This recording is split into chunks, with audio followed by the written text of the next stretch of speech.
Hello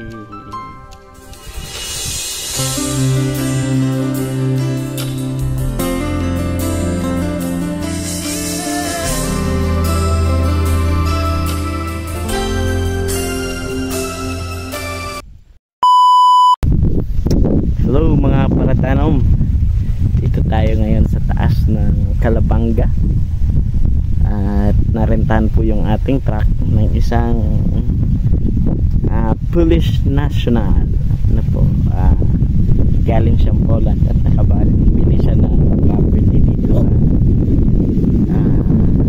sa Bicol, sa Calabanga. Yung asawa niya ay Pilipina. Narentahan po niya yung ating truck kanina. At nandito tayo ngayon sa kanyang i-develop na farm.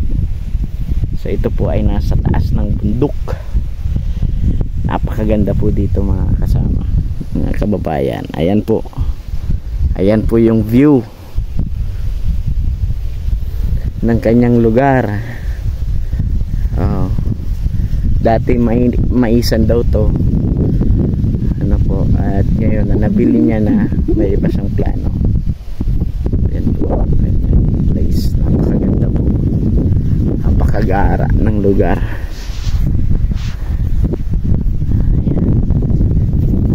Yung caretaker niya dito ay may tinanim mga sitaw, tataba ng sitaw, at nabali nga yung yung kawayan na ginawa niyang pool. Ito po yung mga short bean lang ito. Ayan po yung piece of land niya. Ayan, yan po, Monte Sarog na po yan. So yan, so shout out po sa lahat ng mga nakakapanood nito. Nandito tayo sa Tumagudtod, Calabanga, Camarines Sur.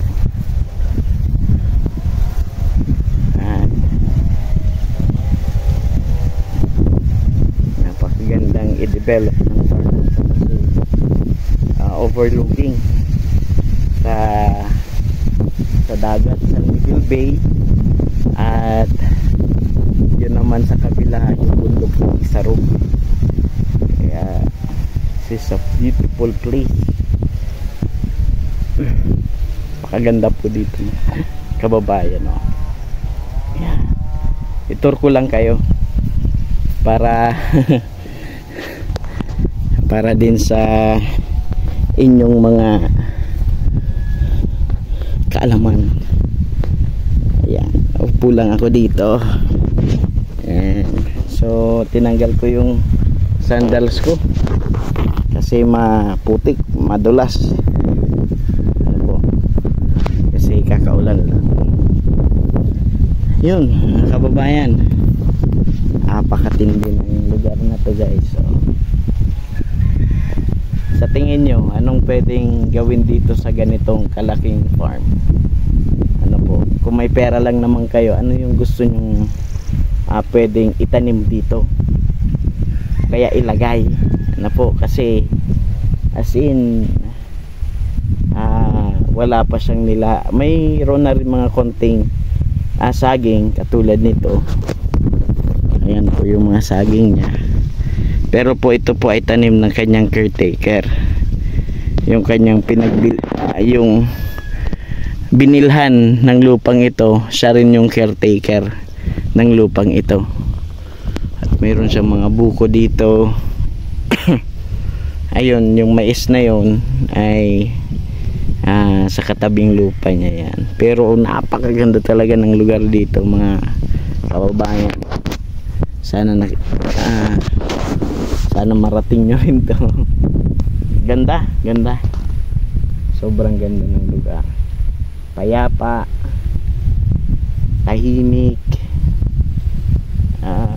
What place we can go if we have like this property. Ang isang problema niya lang mga kababayan dito is yung tubig. Ano po, tubig. So that's why maglalagay siya muna, itatry niya yung tarpaulin na pamamaraan. Bumili siya ng malaking tangke ng tubig, tapos sasalain niya lahat ng mga tubig galing sa ulan, tapos ilalagay doon sa tangking yon para magkaroon siya ng access sa water, kasi yun yung struggle niya dito.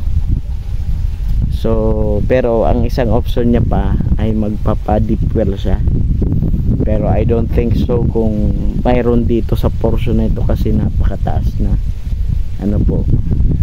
So one thing na gusto niyang mangyari ay ganon na po. So hindi lang po natin masyado na interview si kuya ano po. So ayaw naman natin i-invade yung kanyang private life ano po, while buying this property and improving this. Pero subukan natin na makausap siya, pero I hope na ako din ay makapagsalita ng English. Yung mga tanong ko ay maging akma din sa masasagot niya. So anyway guys, ito yung kanyang piece of property at 3 hectares ito. Sige, hayaan ko kayo guys, at sa tingin ko pwede ko naman itong isuggest sa kanya, pero may plan na siya dito ano po.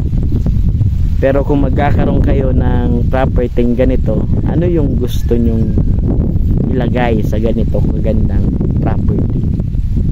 Ano? So i-comment nyo yan dyan sa baba, babasahin po natin. At shoutout po sa lahat ng mga manunood dito sa ating video na ito. So yan, hinihintay lang natin siya kasi kinuha pa yung mga kailangan dito sa farm niya ng Calesa. So it takes 10 minutes walking ano po papunta dito sa property niya. So ito yan, ganda ng lugar niya. Wow, amazing.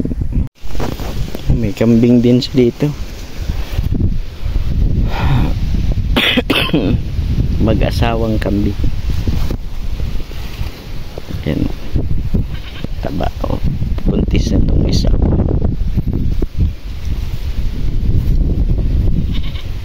For now, just wherever you want.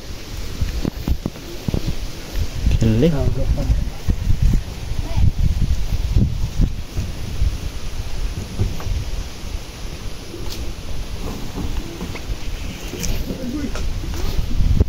So bali po yan po yung kanyang gagamitin para sa rain catcher niya.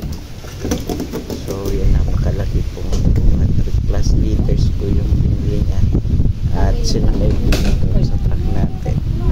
So experimental, at ito naman po yung aming isang kasama. So they are planning to put rain catch dito pababa sa burol niya ano. So para magkaroon siya ng maayos na tubig, kasi hindi niya pa naman na try na mag-pumping ano, pero susubukan niya itong isang experimental project na ito para masalo po yung mga tubig. So ayan po, principles. siya po si Collecting water. Sir Marcy. Yeah. At ito yung kasamang nagpaplano para gawin po yung project. So ayan, To collect all the water from here and then yeah, okay, I understand. Ha? Tarpaulin.